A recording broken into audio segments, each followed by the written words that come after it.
Michael Young, welcome to Acquiring Minds. Thanks for having me, Will. Awesome to be here. Michael, you started your career in accounting. You sought a stable, predictable path. Accounting gave you that. But what you gained in stability, you lost in control. Buying a business gave you that. We're going to hear all about it. But start us off, please, Michael, with some background on you. Yeah, so I grew up around small business entrepreneurs. That's what my dad did. Grandparents, great-grandparents all owned and ran small businesses. And so I saw the good and bad as a kid. And around the time I was probably 8 or 9, my dad and grandfather were running a small packaging business and watched that basically go belly up. And so I thought I wanted then something stable. And so to me, accounting for a big firm was stable. And so started off I moved to New York working for PricewaterhouseCoopers. And they've got a great machine. Kind of once you get in, they always kind of put another step in front of you. And so was on that escalator, and not always intentionally, and kind of got to the doorstep of partner and was like, did I really mean to be here this entire time? And so that's kind of along the way. Then I started looking at, got exposed to the ETA world and was like, oh, wow, like I think this is actually what I'm looking for. And so jumped off the escalator and did a 360 of sorts, I guess. Ended up buying a small accounting firm, but yeah, here I am.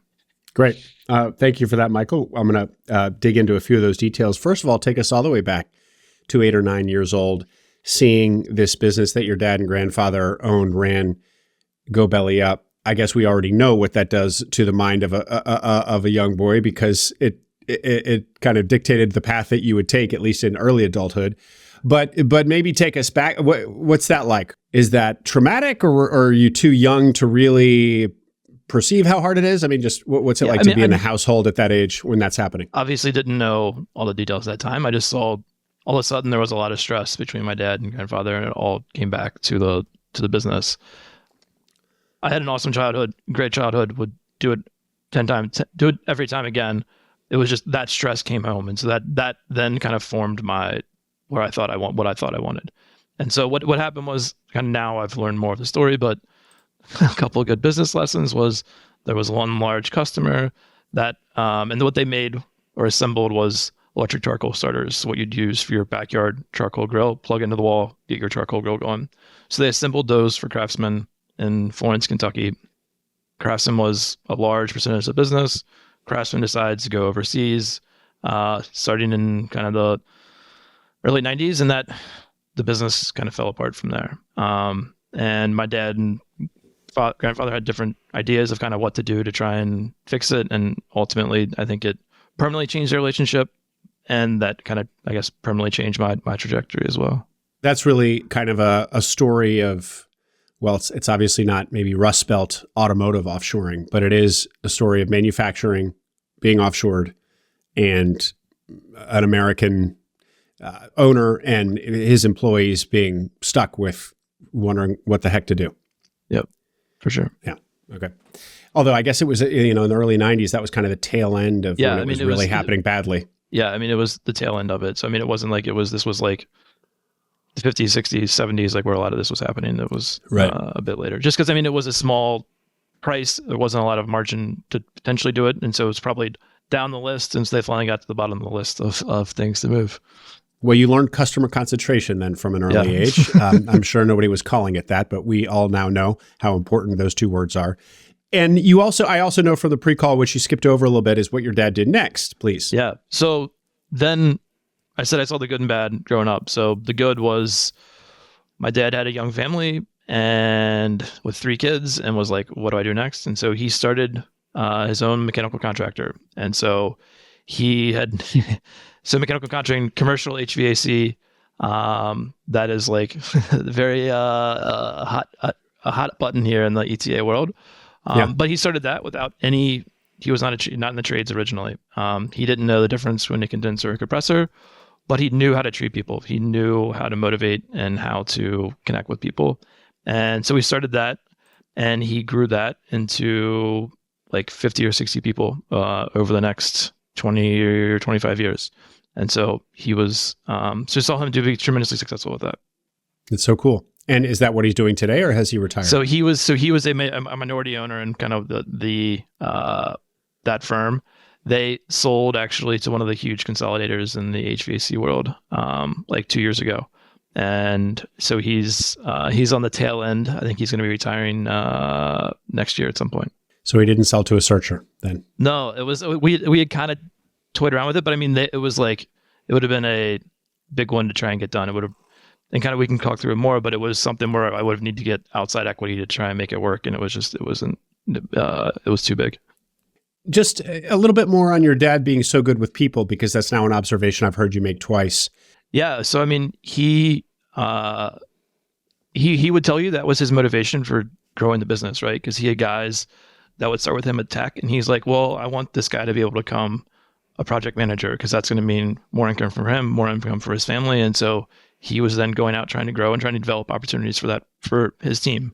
And so his core group of like 7 or 8 folks have been with him now for almost the life of that he had it. And almost all of them started off as techs, like out of school or very early on in their careers, and they're now in their 40s and like or late 40s, and they've grown with him. And so the way he did it was like he knows everything about them. Like he knows their kids' names, he knows what teams their kids play on, he knows the scores of their games last weekend, like he knows all of that stuff. And so he just connects with them, and like that's how that's his superpower.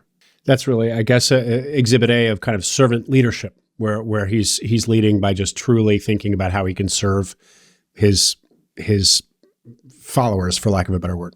Yeah. No, yeah. I mean, it was very no ego leadership of like, hey, what do you need? Let me help you. Like, how do we figure this out? So yeah. Yeah. And he also important lessons there of like, he knows then like what his strengths are. So like he was intentional about finding someone that he could work with who was very super technical and like did know the difference between a condenser and compressor. And he then would go out and find someone who's like, he's okay with sales. He found somebody who could also then help him on the sales and business development front. So it was like good business lessons of like, know what you are and what you're not, and fill in the gaps where you're not. And just out of curiosity, because it's a theme that comes up here so much, how technical did he ultimately become? How much did he learn? Does he yet know what a condenser and what the difference between a condenser and a compressor? Yeah. So he has, but I still think he would defer to his team. Like he could walk into a job and know what's going on, but like I think that's part of also he thinks it's important to have the respect of the team, and like he's not getting away from it, but also. Yeah, I'd say he could handle his own job today, just from as you would have to, just osmosis of everything you're seeing being in the business for 25 years. Now, fast forward into your career, you're on the escalator up in your work as an accountant and at one of the big firms, and then you say to yourself, and you kind of, I guess, are having success because you find yourself continuing to ascend. And then you say to yourself, wait, is this what I wanted? So in fact, I guess I'm trying to tease out how deliberate you were in your career versus how it was kind of just happening to you. Yeah, I mean, I think I would say I wasn't that deliberate for the first, 6 or 8 years. I knew that I wanted to progress fast, but I didn't know that like, hey, I want to be doing this 5 or 10 years from now. And so the next promotion was always like, okay, that seems like a good hurdle. And then once I get there, then I can kind of go find what I need to find. And that was always kind of, it tells you something about organizational structure and kind of motivating and retaining people. But yeah, that was kind of always there. And so I think as you start trying to, like my wife and I then kind of personal life is like, okay, like we want to start having a family. Like how, like, what does that mean for me in my career? And so that's when I started thinking about like, that's what's prompted the like, okay, am I doing what I actually want to be doing? And so don't get me wrong, like I was in the due diligence phase. So like I started off doing quality of earnings. And so it was always interesting, work with a ton of smart people, saw lots of exciting deals. But there was always like, I just wanted more, I guess it was kind of a challenge. I wanted more control. And so I wanted to be able to, like, if I saw someone on my team going above and beyond, I kind of wanted the direct ability to reward them or give them what I felt like they deserved. Or I wanted the ability to actually make the business or operating decisions. And so a lot of times we'd see companies and be like, they should be doing this or should be doing that, but then we would leave and never really kind of see what happened.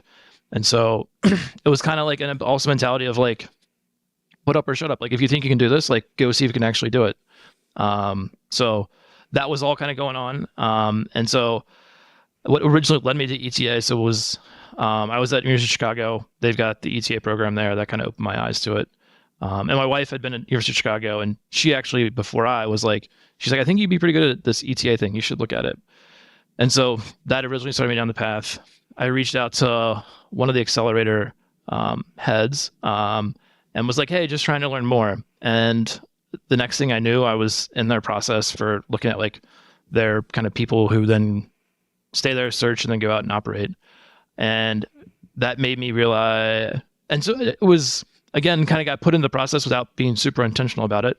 And I got rejected. And so they were like, what if you just went in to work for one of our portfolio companies? And so we can kind of talk more about it, but that was a huge, like, I thought I'd be a shoo-in, like way overconfident. And part of the feedback was like, what I don't think you actually understand enough about ETA. Like, sure, you've been around deals, but I feel like you don't actually understand it. So took that as a challenge. I then went out and talked to 100 plus searchers, operators, investors. Wasn't smart enough to create a podcast around it, but did that and learned a ton. I even then went and interned for a searcher, and that was great. I got it, like, even while I was working full time, got to really see the insides of like what I felt like worked and didn't work during a search. And so it all kind of got me ready to go do my own thing. Just to elaborate on a few things there. So you're at University of Chicago where you're exposed to it. Booth, of course, is the business school of University of Chicago. Booth is a big name in ETA. It's one of the business schools where ETA is kind of most evangelized, and a lot of people coming out of Booth do it. Or I should say, a lot of people with MBAs that you see in search have come from Booth. How big is Booth, by the way? Every class? It's a good question. So I actually did the executive program. I didn't do the full-time program. Okay. I want to say the full-time is probably, I think, 500 or 600 a class. The executive program was like 100-ish a class. And then they have an evening and part-time program. And that probably has, I would say, almost like probably 1,000 plus kids or students in that. And then I just want to also, your decision to do this, I mean, you like it, you see it, you like it, buying a business, entrepreneurship through acquisition. Your wife encourages you. She sees it in you. But you also are turning your back on potential partnership, making partner at your firm. You mentioned that earlier. And of course, that is kind of the top level, most kind of pedigree, most salary that somebody would be shooting for in the line of at a big accounting firm. So just tell us a little bit more about what that path would have looked like so we can understand just how rich it was, what you were walking away from. Yeah, I mean, it's great financial compensation. I think it's 6 figures. It can be 7 figures. I think it can be 7 figures. So partners, if you got there, over $1 million a year in salary. Yeah. And I think I should also just felt like I was right there on the doorstep, was told right there on the doorstep, but like, I also, who knows, they've all had layoffs recently and like they just got rid of partners. So like, who knows what actually would have happened, but felt like I was right there, but was being told that's the next step. But yeah, that is a very lucrative, people are aiming for that. It is a career pedestal, and like you've made it from there is kind of for sure. Yeah. And that's, again, like that in itself, I didn't find, if I was being honest with myself, I didn't actually find it. I wasn't doing that for me. I was doing it for like the perception and like everything else that went with it. And so, that with all my conversations with folks, the one piece of advice that I got, I feel like was the best, was know exactly your reason why you're going into this. And because there's going to be shitty days, there's going to be days where you're like, why did I do this? But I figured out my why, and like that wasn't really tied to PwC through all those conversations, and that made the decision much, much, much easier. But and just to be clear, how old would you have been if you'd made partner, roughly in this time frame that you thought you might? Yeah, it would have been 34 or 35. So mid 30s at partner level, and then so you'd be looking at another 30 years of partner. And I assume there's even tiers within partnership, and you probably would have inched up those, but it would have been quite a feather in your cap with still a long way to go. Great. That's helpful. Okay, so you figure out your why, which is wanting more control. And one of the ways you characterized your control was like wanting to be able to reward somebody on your team who kind of went above and beyond, or make decisions. So you guys would see inside these businesses doing the Q of E's that you were doing. You'd see inside these businesses and be like, oh, they should do X or Y, but not actually have any implementation control there.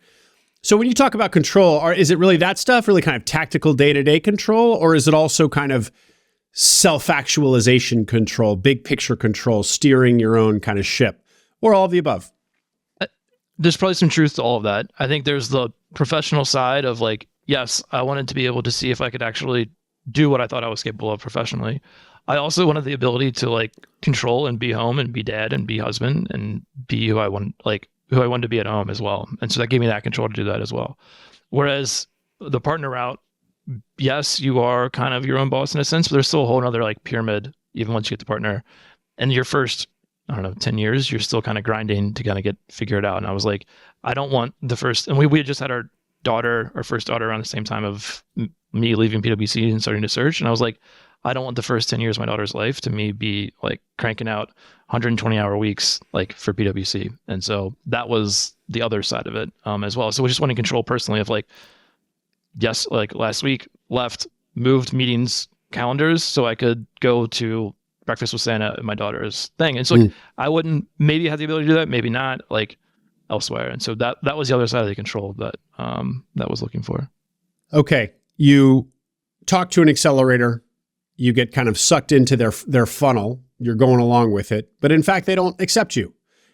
Michael experiences rejection for one of the earliest times and the first times in his career. And they tell you it's because it doesn't seem like you've done your homework around ETA. And so you take that as a challenge, as you said, and you really hit the books, get on the phone, talk to dozens and dozens of people. That search accelerator, as essentially they all are, probably there's an exception or two in there, but generally when you talk about them as a category, they have traditional search fund economics. And you didn't go forward with them, and then you do your research and you decide you want to do a self-funded search anyway, or instead of a traditional search fund. So the economics of what you're now looking at are and the kind of the independence, the autonomy are very different. Talk to me a little bit about more about that decision, because you'd been exposed to traditional search fund. You didn't get into the accelerator, but you probably still could have circled back around a guy from Booth with connections and stuff and raised a traditional search fund had you really set your mind to it. Why didn't you? Yeah, I mean, it comes back to like the control of like, I want to be in very specific areas. I wanted to be doing in businesses that I wanted to be involved with. And like, I feel like you lose some of that independence, autonomy if you are raising a fund, because there's certain expectations that folks are going to have. And so that, and then for the other side of it is like, my wife and I are fortunate to be in a financial spot where we could put down a pretty sizable equity check for a business and you go an SBA route. And so, and I also always knew that like did have networks from PwC, from Booth, my wife and I both did, of like, even if we found a $2 or $3 million EBITDA business that's going to be above the SBA world, like we could find at that point kind of the investors to make it work. And so that was like, and kind of again going back to like the why, it's like, why are we going to be looking? I think there's traditional and accelerators have much more flexible in kind of what you're looking at and where you're going now. But again, if it was all about like family and then also being able to do what I wanted to be doing, like, and we financially can make it work, it's like, it seems like self-funded was the right way to go. Okay. So now we are at the doorstep of your search. Tell us about it. Yeah. So, I mean, it was, I feel like there was the first 3 or 4 months is like a honeymoon phase where it's easy to get up and get going and like you're talking to folks, but that after 3 or 4 months was really kind of where I hit a wall. And my search was doing kind of a lot of the same stuff other folks are doing, talking to brokers, talking to intermediaries, and then reaching directly out to companies and industries that I wanted. And yeah, that's kind of what I did for 18 months. And so I had different industry concentrations over the course of the 18 months that I was looking at. And when I first started off, I would have been like, nope, I'm focusing on a trades business. Like or something similar to that. I thought I'd be out in the field, having a team with like a field of operations. And so, given kind of what my dad had been doing, and never thought I thought I'd done my last accounting, last billable hour, once I left PwC, and spent a year, was all like, I would occasionally see accounting things pop up and be like, nope, I'm not doing that. I don't want to do it. But then as you are in the ETA world, you're like, man, a lot of these companies could really use a little help on their accounting side. And like when was being truly honest with myself, it was like, did I not like accounting, or did I not like the idea of like who I was helping? And so we would often work with huge private equity funds, and like, it's great helping them make an extra billion, but it was always way more rewarding helping the smaller businesses, because that actually had a much more tangible benefit, I felt like. And so then when I started finally like looked at a serious, actually, I think it was from one of the podcasts from somebody on here, Patrick Dichter, was like, he had acquired an accounting business. I'm like, okay, fine. I'll start looking more seriously at it. And and because partly he makes a great argument for why they're so appealing. I mean, there's so much to like, which we're going to hear about. Yeah. And I mean, I think on this podcast, he literally was like, yeah, if I was an accountant, I would buy one. If I was an accountant, I would just start one up. And I was like, okay, interesting idea. And so then started looking more and more at accounting, and it was like, okay, these check a lot of the boxes that you'd be looking for. And it's like, if I actually do want to be helping the local mom and pop business, helping local business owners have much more of a tangible benefit, it's not always helping these billion-dollar funds. It's like, that seems pretty compelling. Like that's what I want to be doing. And so towards the end of my 18 months, I was almost exclusively just looking for accounting firms. And so, was very picky, actually went up against Patrick on a couple deals. And so finally accounting firms, basically during tax season, there's not much, the market kind of dries up completely. At this point, I was pretty convinced that like accounting is what makes a ton of sense for me. And so about January of last year, I just basically abandoned my search and was only looking at accounting firms, and spent 90% of my time just trying to start an accounting practice from scratch. And so wait, hold on, Michael. So you start an accounting practice from scratch, and you're searching for accounting firms at the same time. Yeah. So you don't abandon your search. You just narrow it super down. Yeah. To just this got super specific, where I was like, only looking at accounting practices that look like this. And so I basically was only talking to accounting brokers, only knew I was interested if it had X, Y, and Z. And so like the search process was very easy then, because it would, like, as things would come across, it'd take me 2 seconds to be like, yes or no. And that was probably 5 or 10% of my time. The other 95% was all just building a client base, doing outsource accounting for small businesses. And with the intention of what? To earn money in the meantime, to get yourself in the game, so that you can present that you already have a practice, or what? What was the end game with? Yeah, I mean, I think the idea was start something and then grow it and see where it goes from there. Like, open to acquisitions along the way if they made sense, but just start something, because I felt like the opportunity was too big in kind of the small business accounting world to pass up. And so just got going, and I was like, if an acquisition makes sense along the way, we can look at it. And so that's where. So I started in January, spent 3 or 4 months, or basically it was me, and then like I'd have a few like outsourced bookkeepers that I have helping me, like close books for clients. And so it was, I mean, frankly, it was, as any accounting owner will tell you, like, finding the work wasn't the problem. It was figuring out how to actually get the work done was the problem. And so again, stayed in touch with Patrick. I've known him now kind of for over a year and a half. And so he was like, I was like, hey, I just started the accounting practice. I'm all in. Like, and he was like, you should come to this PASBA conference. And so this is back Michael, in. Michael, let me stop you here because I don't want to get too far away from a couple follow-up questions I have. We'll return to PASBA in a minute. But you had said you looked at a few industries, like including home services or field, blue-collar field type businesses. And why would you then disqualify them? What were a couple of those? And why did you disqualify them? Quickly, just each one. Yeah, I mean, I think it started off like my dad's in mechanical contracting and plumbing, all in maintenance side. And so like, even before I started doing search, I was like, man, I was like, I want to learn more about his business. I'm like, that's an awesome business. And this is like 6-7 years ago where like they just show up, do these small projects, fix whatever it is, come back every month and do it. I'm like, that's an awesome business. And so that's why, like, of course, I feel like every searcher started off on that. I spent some time poking around. Like I also had a healthcare background. So when I left PwC, was mostly doing basically doing physician group roll-ups. And so looked at that for some period of time. There was only like certain specialties that I was interested in.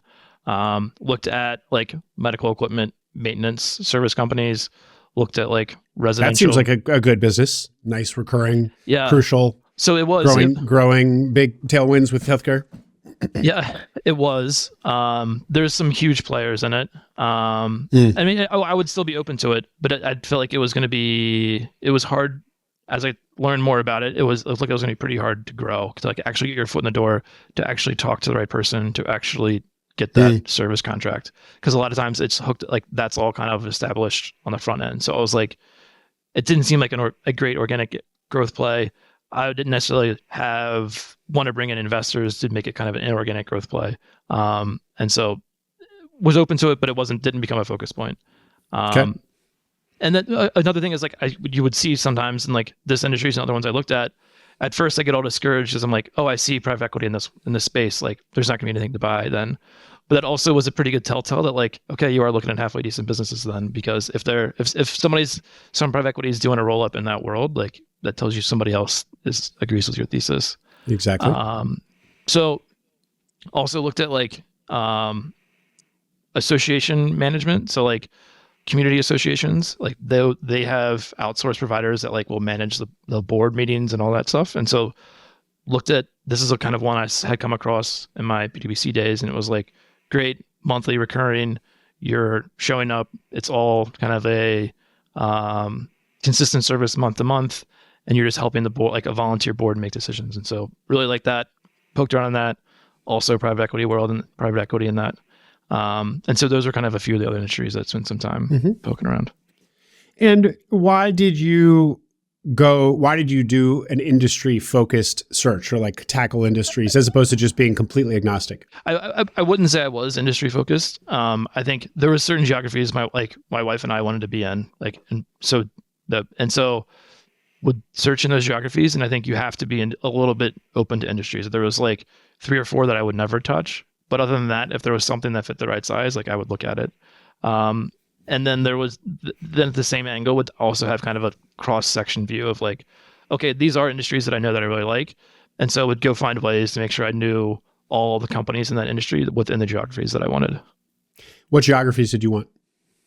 So, I mean, would tell folks it was basically from Philadelphia to the Carolinas on the East Coast is where we're looking. And then my wife and I also have family in Kentucky, so kind of around there too. So, and just tell us a little bit more about starting up the practice. So it was initially going to be, I assume you just started with bookkeeping, and that's kind of the toehold, and then you maybe upsell from there on a client by client basis. It's also the most kind of the lowest, frankly, lowest value, easiest to deliver service.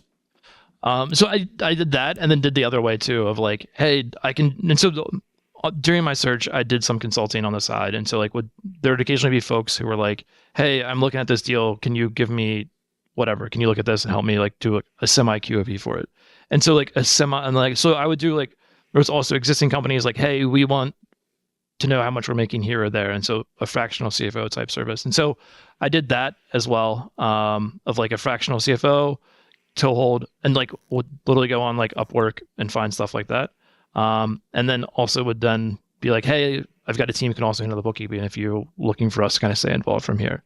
And so that model seemed to make a lot of sense to me of like, hey, you're getting a little bit of kind of CFO time, but then we're also then handling all the books. So you're kind of staying engaged, we're staying engaged with you, we know what's going on, and kind of help provide direction as you go. So that was kind of originally what it looked like.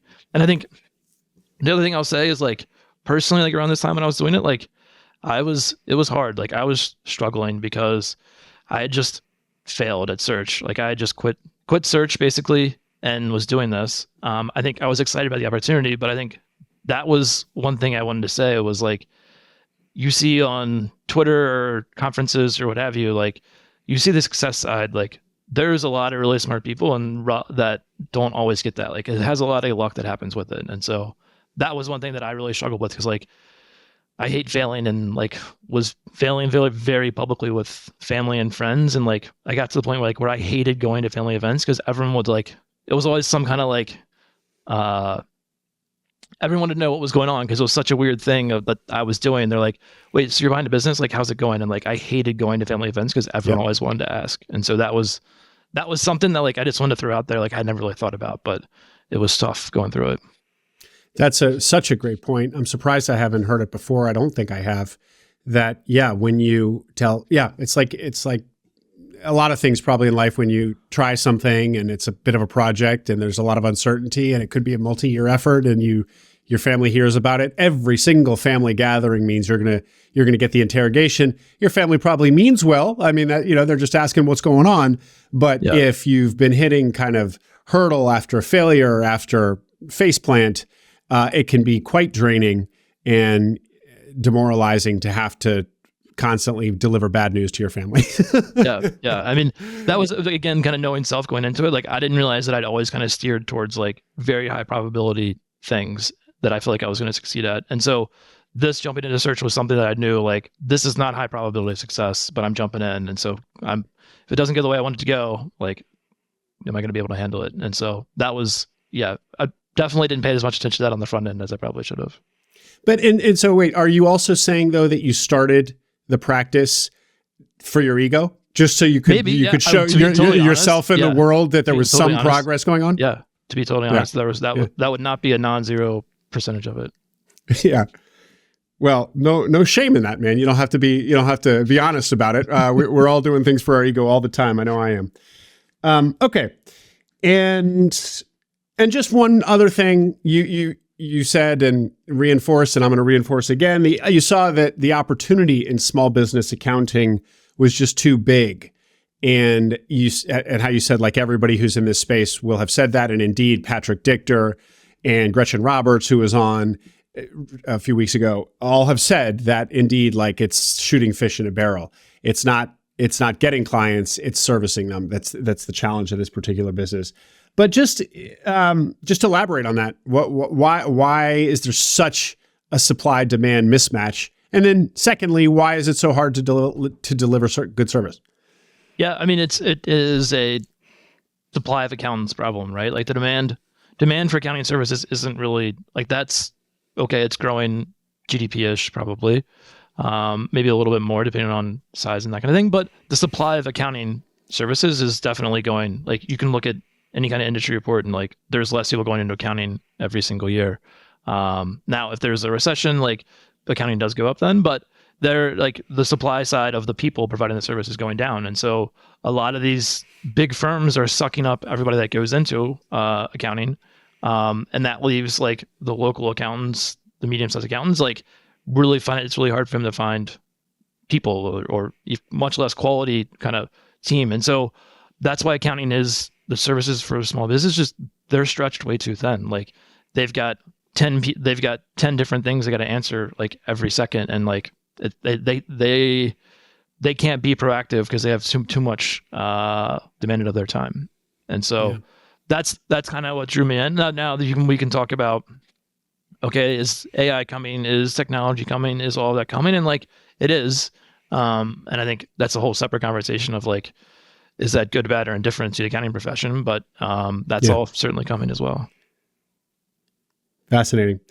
And is the answer, this is, I think, the answer that Patrick gave me in his second interview, it might have been Chris Williams, as to why fewer people are drawn to accounting, because STEM jobs, programming jobs, or peeling them off, basically?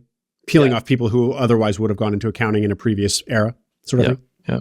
One other thing that I know from the pre-call, which you haven't mentioned here, is that you actually submitted three LOIs over your 18-month search. Is there anything to say about those? Yeah, I mean, I was probably literally 2 days from moving to somewhere around DC. About 7 months into my search, I had a purchase agreement in my inbox that I was getting ready to sign, and the deal fell apart. And so spent like 3 or 4 months getting that to the finish line, and fell apart. And so that was really hard. Like, it was looking back on it, like, it's fortunate it didn't happen. There was a whole second set of books and all of that, but yeah, I mean, it's hard if you like find something, spend a lot of time on it, and it dies like right at the last second. And that was and then there were 2 other LOIs. How far did those get?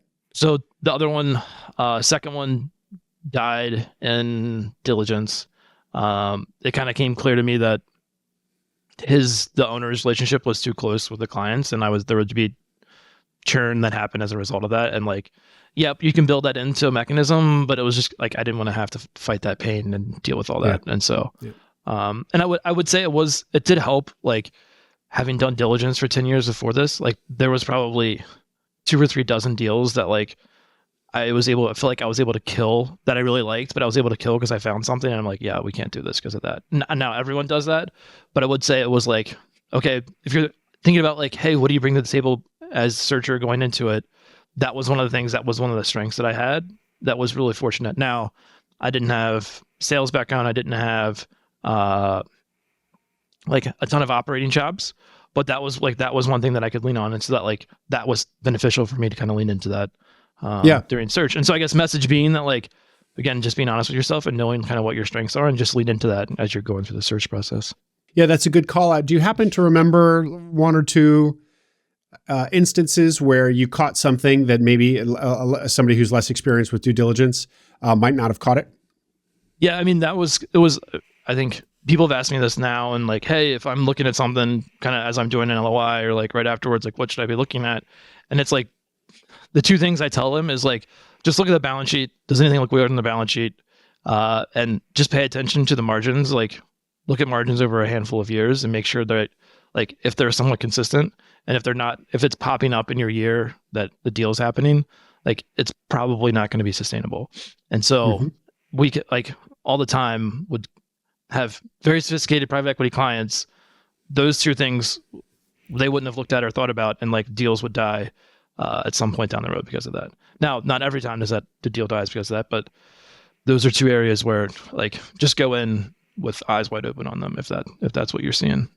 Okay. And so let me indulge me to just kind of restate that. Probably everybody listening to this knows that if revenue has soared year before sale, that's a pretty obvious, like, wait, what's going on here? That timing seems too good. Is this really sustainable? So that one that one's more obvious. But also margins. You're saying look at margins in particular, not just revenue. And if margins again, too have a pretty straightforward thing, but like, a lot of times the accounting may not be caught up in the year you're looking at, and so like, they just haven't recorded costs or whatever reason, or like something's weird how they're recording costs that year, and so it's going to look like the profit percentage has gone up, and it may be sustainable, it may be, but often I feel like it's not. And so those are the 2 things that. Now, there's a lot of nuances that probably happened along the way where I like killed it later, but those are the 2 things that like often killed it early on. And so we're just about to get back to PASBA here, pick up the plot. But when you are building up this client base with your 0 to 1 accounting practice and bookkeeping practice, 2 questions. First, I guess I already know the answer to this question, but I'll ask it anyway. You were finding that the suit fit. You could imagine owning a firm like this. This was a fit. You liked the work enough to continue on. Exactly. And it also, I mean, the first bit, like, I was doing, like, one of the first clients was a church, and they had this like whole paper process where I did everything. And so it was like great for me to get in the middle of that and see like, okay, no, and here's exactly the technology we can use to solve this. Here's the software we can use to do this. It's great to know that you're familiar with those technologies and softwares, but if you actually understand the process and like how it all works and like what they're actually trying to solve, when you've seen it kind of firsthand and like been the one like, nope, this is how we staple the checks together. Like, nope, this is where the paperclip goes. I don't know. For me, it made a lot of sense. Like that's kind of how I learn, and that's how I go. Is like, okay, let me understand the very nitty gritty, and then okay, now let's run with it. And so that was a good experience for me. Again, maybe just because at PwC days, like you're never in that kind of level of granularity. You're working with super sky high numbers and that kind of stuff.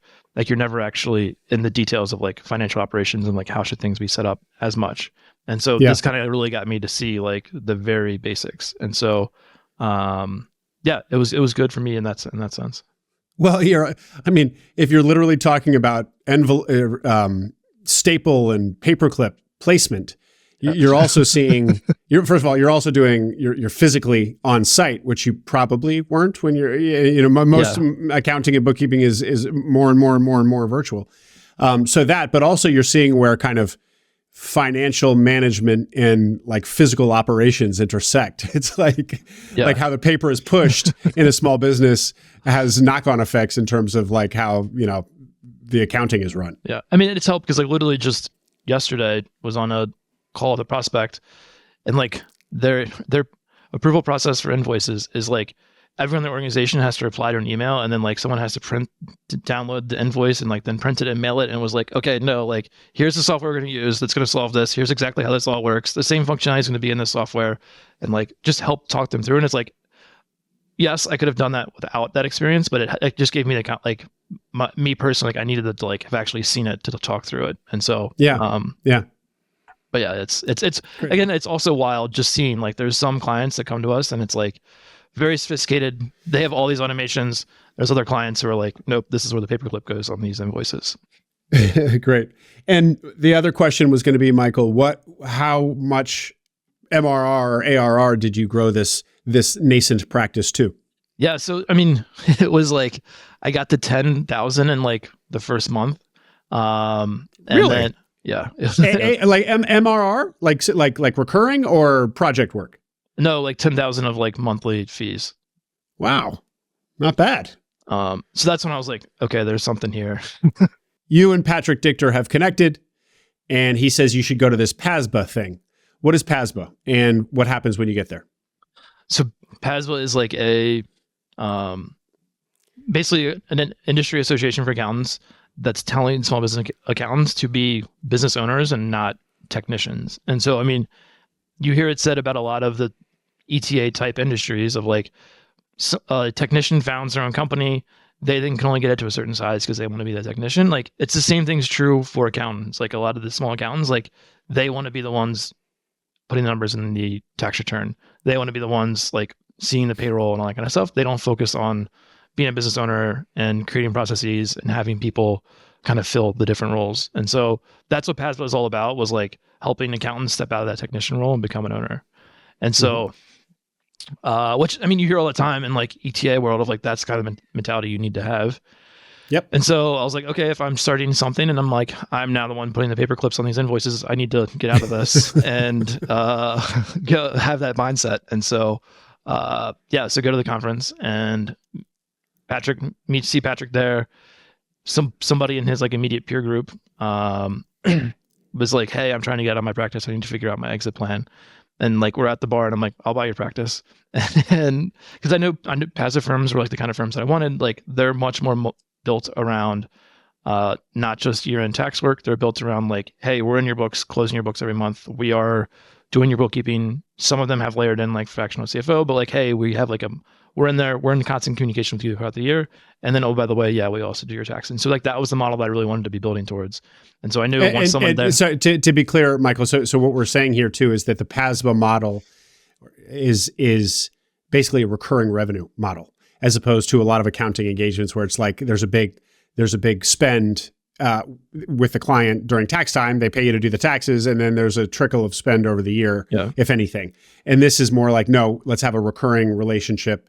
So it makes it a recurring revenue business, which is pretty interesting.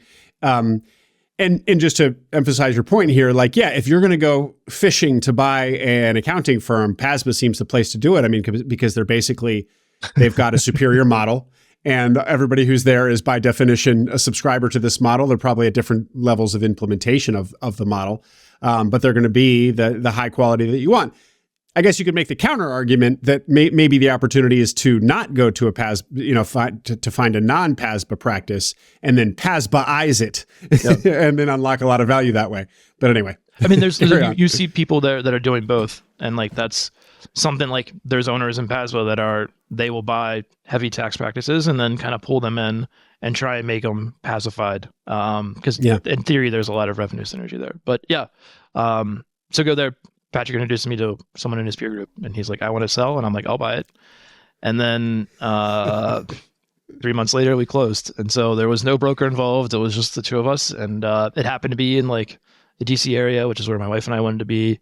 And again, like, I feel like other thing like I learned was the business is half of it. Like, you can do all the things you want to do to try and make sure it's a good business. But like, I found a phenomenal seller, and that has made it so much easier. Like, so yeah, I got very lucky there, and that's kind of a wild card. You can't always diligence as well, I feel like.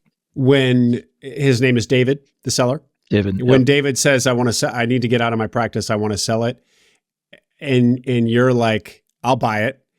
on the one hand, I was like, I bet he was like, no, really. And you were like, no, really. Yeah. He's like, no, really. Exactly. But then I'm like, I bet a lot of people at PASBA are acquisitive. I mean, Patrick Dichter's acquisitive. Yeah. And so I imagine actually that you weren't the only one raising your hand to be like, well, I'll buy it.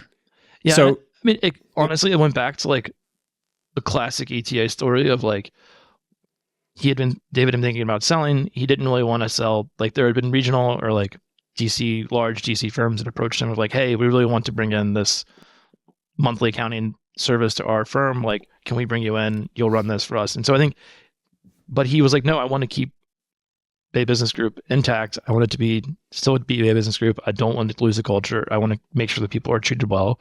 And so when that then appealed to him, and so versus if it's another owner, even if it was another PASBA owner, I think he was kind of like, I don't know, because then it's just going to be absorbed into whatever the other organization is. And so the fact that it could still be Bay Business Group, still be the same organization. And then I think he trusted my brother and I, my brother also came in as a partner. And so he trusted both of us that like, hey, no, I think these guys are going to continue to treat people well, are going to be focused on the culture. Like, that kind of pushed him over the edge. So therefore your practice, such as it was, you had to explain to him, wasn't like this big practice that was going to absorb his business. It was going to be the other way around. His business was going to absorb your $10K a month. Yeah, exactly. Yeah. Okay. That's great. And we're going to hear about the business in just a second here. But your brother, you did not, I don't think, mention on the pre-call. So what's your brother's role here? So my brother, same exact background as me. CPA, went and worked for a Big Four firm, did diligence for 10 years, got to like where he was on the doorstep of a partner. And like right around the door time that I was decided to leave and go start my own firm. And I was like, why don't you just jump into this with me? And we'll build something. We do everything together on lockstep anyway. Exactly. I was let's not break the pattern. I was like, and like he was struggling with the same things of like, do I really want to be part of a big organization forever? I want to make sure I can prioritize my family and do the things I want to do, but also feel like it's still rewarding in what I want to be doing when I am at work. Yeah. And so we kind of aligned on all that. And I knew kind of going in, like you hear like, it's great to do it alone. Partner searches can go very bad or they can go very well. And I think it's something where it's like someone I've known forever, someone I trust, someone who I know is like always gonna have my back. And so it was like, it seems like a pretty easy decision to jump in with. And so once he was kind of circling, like waiting to jump into the company that I'd started. And then he joined as soon as we closed on Bay Business Group. Wow. And are you guys co-equal partners? We are not. Okay. I think the goal, we'll see where we get with that. I think we were at different spots kind of going in with our families and careers. And so, but yeah. And you found the deal, Michael. You did the search and you found the deal. Let's be real. Yeah. That was, I don't think he really realized everything that went into it, because we then had dinner with a searcher the other night, and the searcher was like, they're mid-search right now, and they're just like, they've gone past the honeymoon phase, and we're like, this is not the best. And Matthew's like, I don't think I realized it was like this. I'm like, yeah, I spared you all this. My long face at all the family gatherings didn't tell you like what my one-word response as to how search is going didn't clue you in that. Yeah. And is he also based here in the DC area? So for the audience, Michael, you're sitting about 2 miles from my house, so we're practically neighbors. Where is he? He moved to Northern Virginia as well. He literally he's in Falls Church, right across the street from the office. Okay.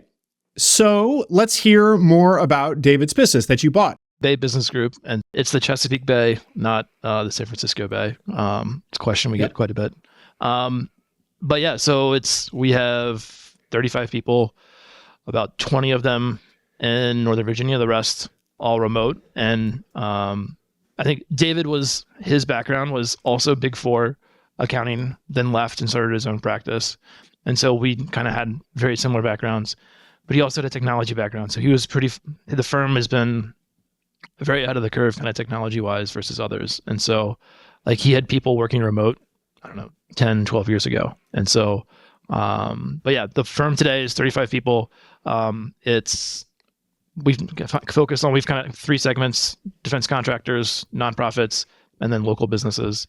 And about 80% of the business is monthly accounting, where we're acting as your outsourced accounting department. We're doing the bookkeeping, we're doing your bill pay, we're doing your invoicing, and then we're kind of your controller, fractional CFO, overseeing it all and kind of telling you kind of your financial partner. Defense and nonprofit. Obviously, he strategically went after the big local markets in the DC area. Those are 2 big ones. It's also too where it's like the accounting's a little more nuanced. Like defense contractors have to have their books kept a certain way, and then nonprofits have to have their books kept a certain way based on the grants and kind of where their funding sources are coming from. So it was like he was very strategic and like, okay, we can double down on these niches and do well. And then when somebody else comes in and they're not one of those, it's like, yeah, we can handle that, no problem. And do you think in general, I actually am not sure that my other guests who have bought practices had such strong niche focus. I know Patrick Dichter did for a while, so Patrick, don't get mad if you still do it. I'm misspeaking here. And same with Chris. Anyway, is this a common practice within accounting practices that they choose a niche or 2 or 3? And if not, is this a best practice? Is this what PASBA, for example, preaches? I think there's certain parts of PASBA that would tell you to do that. I think that is kind of a newer accounting owner mindset, is like, okay, yeah, let's focus on niches. Because like, if you're trying to think about scalability and like pattern recognition for your team, it's a lot easier if they're seeing the same thing. They can become experts faster. You then provide a better service to your clients, that kind of thing. Yeah, it makes perfect sense. Sure. And now let's just talk a little bit about fractional CFO as well as a service that you're offering. Gretchen Roberts, who I already mentioned, who was on a few weeks ago, sees that as an opportunity for her business to take it in that direction. Our virtual CFO, I don't think she is yet offering it, but wants to. So the point there is kind of what you've already said, which is that it's more of like a financial partner. You're not just running the books, but you're providing consulting, guidance, direction for your client business. Just tell us more, flesh that out a little bit. Yeah, I mean, it can take a lot of different forms. I think for some of our nonprofits, it's like helping them think through like their annual budgets, helping them think through like their funding sources and kind of what they should be doing there. For some of our government contractors, it's helping them as they're looking at different types of work, like what could this translate to you for your books now? I think it's candidly, it's a smaller piece of what we're doing now. Like I'll characterize much more of it as like more controller type, where it's like, hey, your books are done. Here's what it says. Here's the results. I think it's only for certain clients where we're kind of going above and beyond and doing like looking forward kind of thing, which is what I would say most of fractional CFO is. And I think it's helpful. Like right now we're having like for our fractional CFO clients, we're having conversations about, hey, what are your goals for 2024? What do you want to do? How do we help you do that? And because a lot of times the small business owner with their accountant, it's like they're just going through the expenses and being like, how do I get rid of this cost? How do I get rid of this cost? How do I get rid of this cost? And it's like, yep, you can make more money if you do that, but your time's gonna be better spent if we figure out how to help you grow the top line or help you improve the margins. And so that's kind of really where it's coming from. I think the thing there's other, I'd say there's different tiers of fractional CFO. There's some who are great and like they really will help you get financing. They'll help you like for a VC, like help you with a cap table. They'll help you negotiate kind of terms. Like that's kind of a bit, I'd say, above kind of what we're doing now. But I think we'd love to get there at some point. I see fractional CFO, virtual CFO kind of as an offering out there. Yeah. Maybe I'm just late to it, but I mean, I see people on the social networks offering it. You'll see it on Upwork. Yeah, I mean, that's probably how you self-described when you were building your book of business on Upwork. Is this something, I'm curious, that is being pulled by SMB owners? Is this concept being pulled out of you guys? Or is this something that the industry has created as a way to upsell? I don't mean to sound so cynical, but kind of like to upsell and offer clients. Like what's driving this? Which side of the table is driving this trend? Candidly, for us, it's been more reactive. It's been like, hey, this client is trying to figure out where to invest the money in their business. They want to understand like the profitability of their different divisions and like where they should then be allocating the money. And so like that to me is more like the client pulled us in. That's kind of fractional CFO type work. That was all reactionary. That wasn't really us pushing it. I think there is an opportunity for us to kind of highlight that more of for our clients where we're not doing that as much. Like, hey, have you thought about this? Have you thought about that? Like, and push it more. But for us, it's kind of been all reactionary. I think there's definitely firms that are pushing, and like I think that their demand is there. Like a small business owner is lonely, and like if you can help that person think through their problems, whether it's financial or otherwise, like that you're going to be someone who's in their corner and a value add. Well, and also you just hear in my seat talking to so many searchers and just in SMB land generally that there's really a lack of understanding around this stuff, and it's harder than it seems. So the classic example would be working capital. That even people who think they understand working capital don't. It's actually quite subtle. Very smart, capable people get into their SMB in the first year and get bitten in the butt by working capital miscalculations. Like it ain't as straightforward as it seems. And you know the three documents, the three big documents: cash flow, P&L, and balance sheet. What is it like? Most people are familiar with one or two of those, but not the third. Like what is that one again? How does that go? See, but case in point, I can't even tell you. Yeah, no, I mean, people usually are like, if you mention cash flow, like people have heard the term before, but I feel like rarely actually understand what it is, or like it's like, well, it's just the cash you made. They're like, okay, but I don't quite get it. And so, to your point about net working capital, I had a client last week who was they're going back and forth with a potential buyer. And like how they were thinking about net working capital, I was like, man, you can do that, but you're not gonna have any cash. The buyer's not gonna have any cash for the first 6 weeks because of this. And they're like, no. I'm like, okay, fine. Trust me. I'm like, and they walked him through it, and they're like, oh wow, I didn't even think about this. And it was like, because they didn't they understood net working capital as like current assets minus current liabilities, but they didn't actually understand how it translated to like cash coming in their door over a certain period of time. So yeah, I mean that's like. We're happy to help, and that's kind of part of that service there. Okay, let's hear a little bit more about the business and then the deal itself, and then we'll start wrapping up here. So the business, you said 35 people, 20 Northern Virginia, 10 remote, 5 in India. Not sure you said that, but I know from offline. And then the remoteness, the 10 or 15 who are remote, is that how, I guess, the previous owner, really, how did he decide that 15 would be remote and 20 would be in the office? And how are you going to carry forward that pattern? Yeah, so everyone else who's remote all started in Northern Virginia. And so they're basically all military or like State Department spouses who were looking for a job. And then their spouse got transferred, and they were like, and David, the owner, was like, why don't you just keep working and just be remote? And so that's how everyone else is remote, basically. There's been a few people that have been hired directly remote. And I think that's something like we're open to. I think it's pretty it's night and day difference, the kind of caliber of people we see, like applicants, if we restrict it to only Northern Virginia versus if we're open to somebody remote. And so I think just from a talent perspective, like we have to be open to remote because there's only so many quality accountants and bookkeepers just within a 20-mile radius of Falls Church. And so that's why we've done it. I think we'd like for people to be here. Like we have got different ways to try and keep people engaged.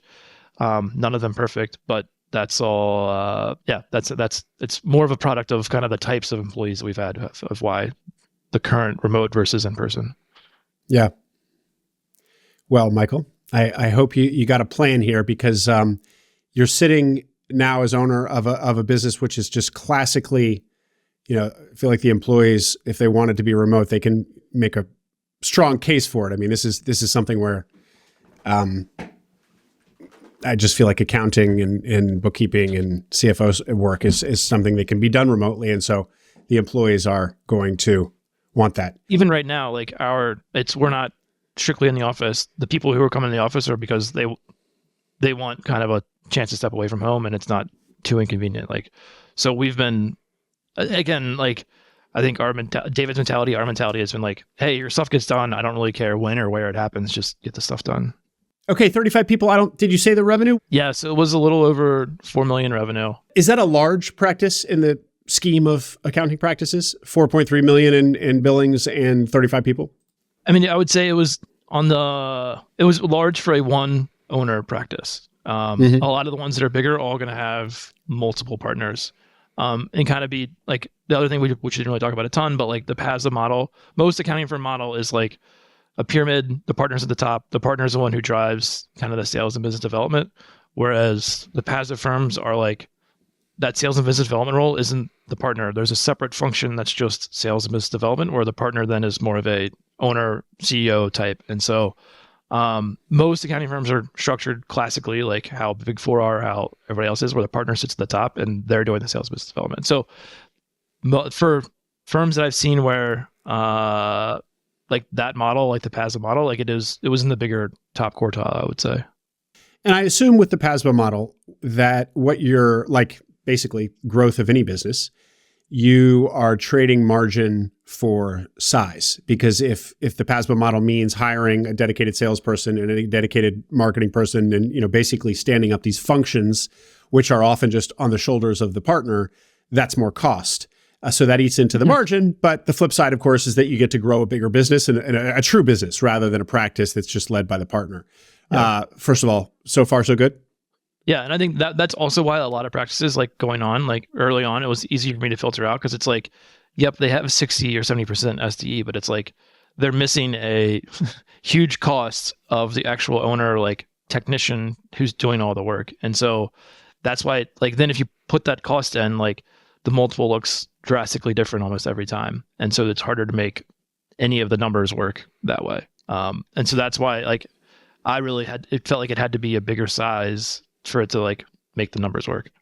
Yeah, that was something that Gretchen mentioned, that a lot of these businesses that come for sale, these practices that come for sale, at first blush have phenomenal margins, but it's because the partner's doing all the work, basically.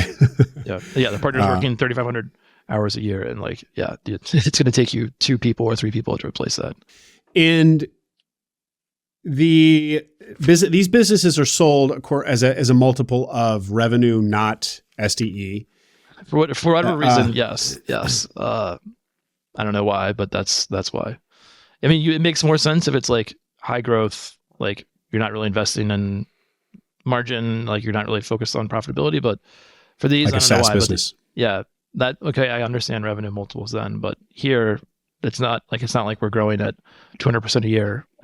But yeah, either way, that they trade on revenue. Yeah. Well, what is the multiple of revenue that you paid, if you would? I would say it was above market. The market is usually like the classic example of like accounting firms that traded for a long time is one times is usually what you hear. If they're brokered at all, they're usually going to be above that. The ones that trade off market usually are going to be less than that, I would say. And then you can hear them going for like above 2 in certain cases. I'd say most of the time they're in that 1 to 1.2 range. is like, I'd say the middle of the ones that are brokered. Any more terms you can share with us? SBA, what did that look like? So yeah, it was SBA. Used one of the common folks around one of the lenders that are very all over the ETA world. Yeah, Feel free to name them if you'd like. Yeah, I mean, use Live Oak. And it went like, there were some bumps, but we got there, and we literally David and I met for the first time, and then we closed the deal 90 days later. And so it was all of the providers in the world all kind of helped us, or that were in the world of the deal, all helped us kind of get that to the finish line in a pretty tight timeline. And anything more to say about the deal? Sounds like it was pretty clean. Yeah, it was pretty clean. Like it wasn't. That was kind of part of my, I knew it was a great business. I knew I really wanted it, and I was like, I'm not going to complicate this with super complicated deal structure. The priority was let's just, if this is a great thing, let's get it to the finish line. That was kind of the priority I had. And so, yeah, I mean, right or wrong, but that was how I went about it. Well, going back to your misery while you were searching unsuccessfully for 18 months, and kind of you underestimated how hard that would be, and how much, of course, luck plays a role. All of a sudden, you find this seemingly great practice, sizable practice in the geography where you really wanted to live. You wouldn't want to let that slip through your fingers. For all the lack of good luck that you'd experienced before, this was a stroke of great luck. Yeah, I mean, it was not even, it's off the charts luck that this all happened. So I will completely agree. And you guys weren't yet in Northern Virginia or the DC area. No, you wanted to move here. You were where? We had actually moved during my search. We moved from Chicago to Minneapolis. My wife kind of got a dream job that had potential to be remote. And so it was well, we don't want to be in Chicago long term. Why would you be commuting every week to Minneapolis? Why don't we just move there and then live there until we find something the areas we want to be in? And so we then, once the deal closed, we moved to Alexandria. The transition, anything to say about that? When did you close, Michael? August 15th. August 15th. Okay. So 4 months ago. Carry on, please. And so, yeah, so, I mean, it was, I think everybody's kind of feeling each other out, but I think it's everybody's stuck around. It's been, I think as you're thinking about, hey, what's this transition look like? What is bad? What is good look like? I think it's been as close to good as we could have hoped. So very fortunate. And anything that you have learned in your 4 months that you realize, I should have diligenced that, and you could help educate the audience to learn from your mistake? I think we were concerned about David, how involved is he with the clients? You don't really, there's not a great way to kind of get your head around that and what his relationships are. And so we were concerned, okay, if he's no longer the owner, what happens with those? And we trusted, we had great relationship, seemed very trusting, but it's also it's kind of a blind leap of faith on that. So that's worked out great. I think the one thing we didn't quite have a ton of, we knew, but we didn't think it was going to be as big of a deal, was there was one manager that was very, very strong that left about a year and a half ago. And so we had seen okay, she left, most of her clients all stuck around. And so we didn't really think, okay, that's okay. I think that's continued to be a pain point for us over the last 4 months. It's just people didn't make the decision to leave right away. It's just kind of now as you look back of I really miss her. And so that's still been kind of a point. So we've leaned into those clients more, tried to help them, trying to make sure they're getting what they need. But that's been a pain point that we thought, because we looked at she left and no one left, then the next month, we're good. People's decision to leave or consider leaving was kicked down the can for a year and a half. Yeah. That was one thing that I'd say we underestimated during diligence. Yeah. Well, that's a good, just to kind of abstract that for all searchers and all businesses, if something has happened in the business prior to your ownership that seems like it would be damaging to the business, but wasn't, depending on how long ago it was, you should factor in that maybe the domino effect is slow moving, and there still could be effect on your watch. It just hasn't kind of hit yet. So don't assume you're in the clear, or really interrogate that at least.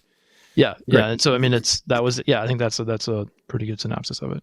The industry overall. So we've talked about it a lot. We talked about PASBA and the different kind of the PASBA model versus traditional model, the supply shortage of accountants. You touched on how, AI, offshoring, these are things that come up again and again. We don't really have to belabor it because I've talked to my other guests about it, and there's probably not much more to say, but feel free to, or anything else about this industry that you would tell searchers who are drawn to it.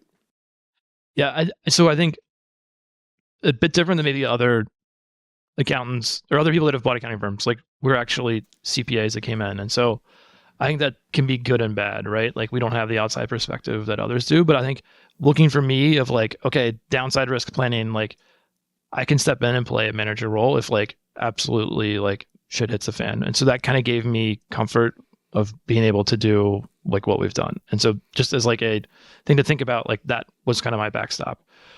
The other thing is like, yes, I think technology, AI, that is all coming. I think at the core of the service, and like what we really try to encourage is like, you're helping the business owner and like answer financial questions. And so like helping them think through problems. And so like AI will always be a tool to help that, but like really that service of like talking to the owner and being a trusted partner is like what we're trying to get. Like, that's what we feel like we're supposed to be doing. And I think that's never going to be completely supplanted.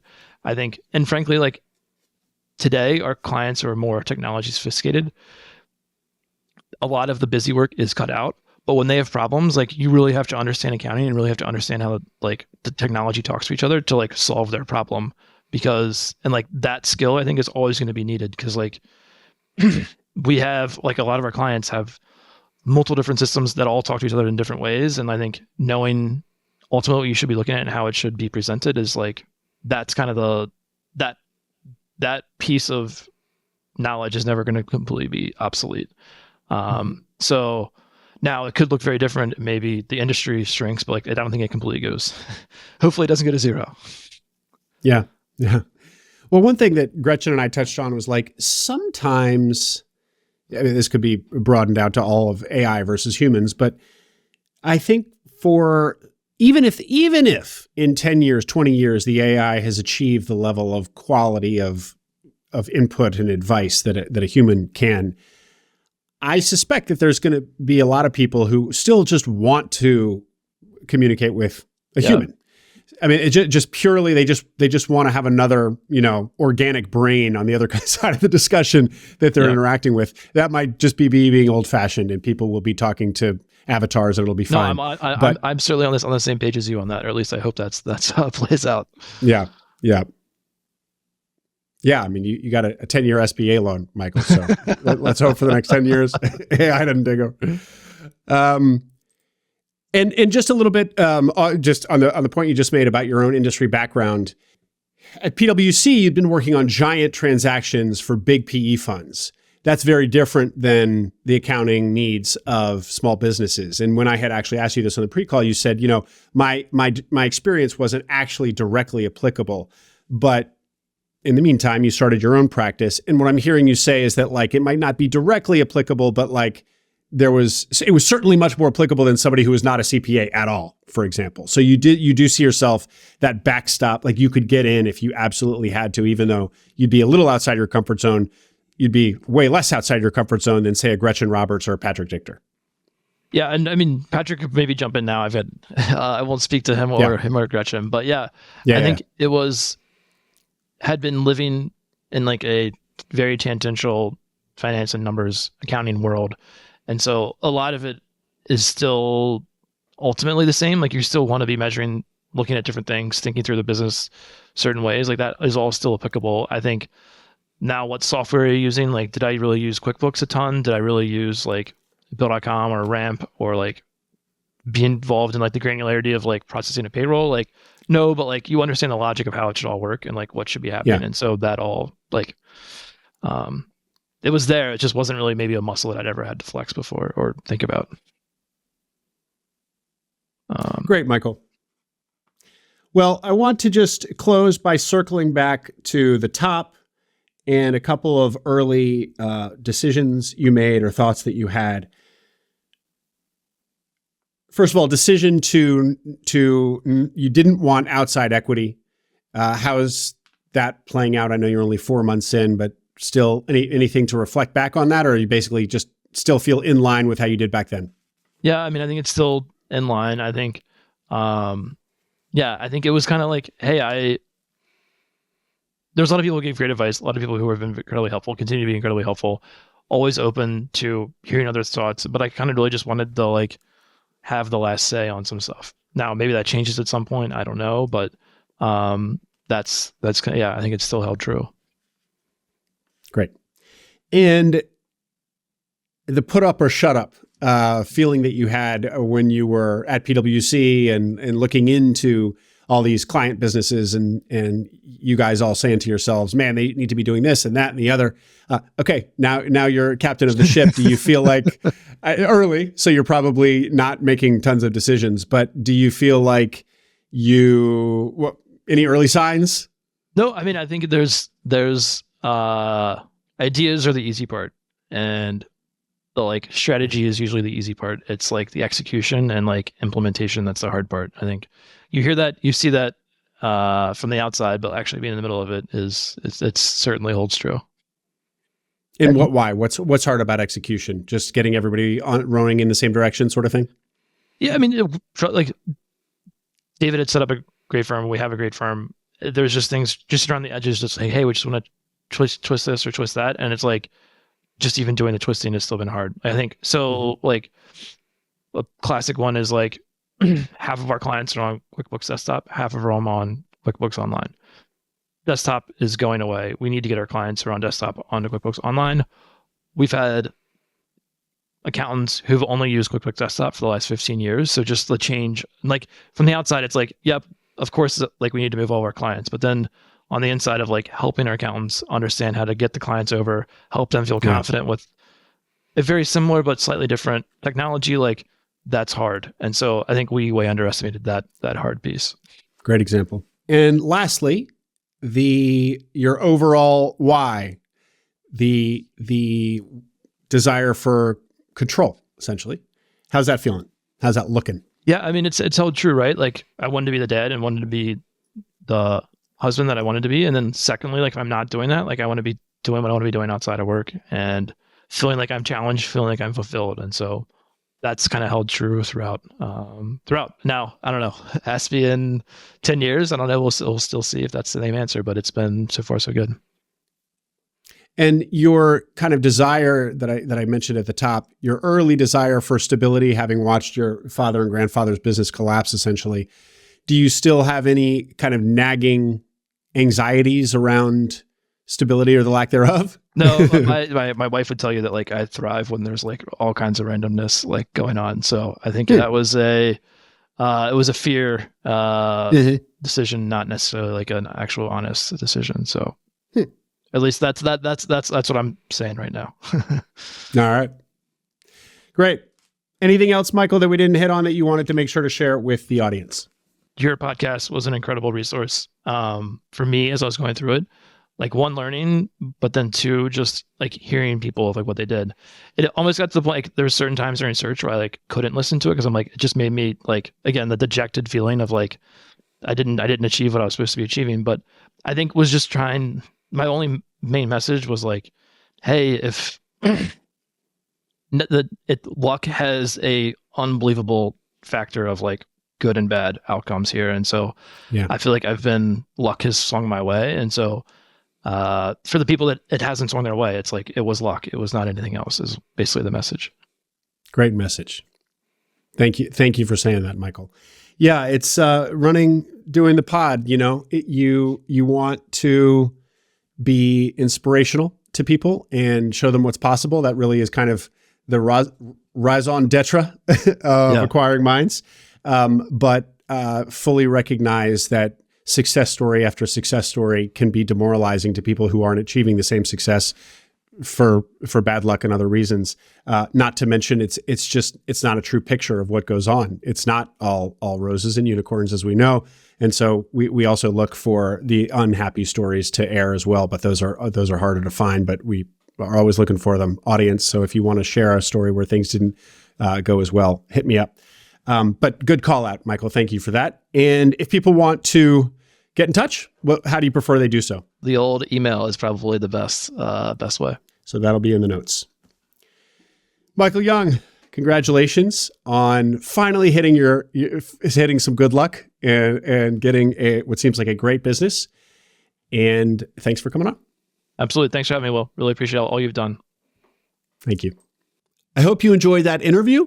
Make sure you subscribe to the Acquiring Minds channel below. We are now publishing twice a week, so tons of new interviews and stories to come. Stories that will help you along your own path to acquiring a business.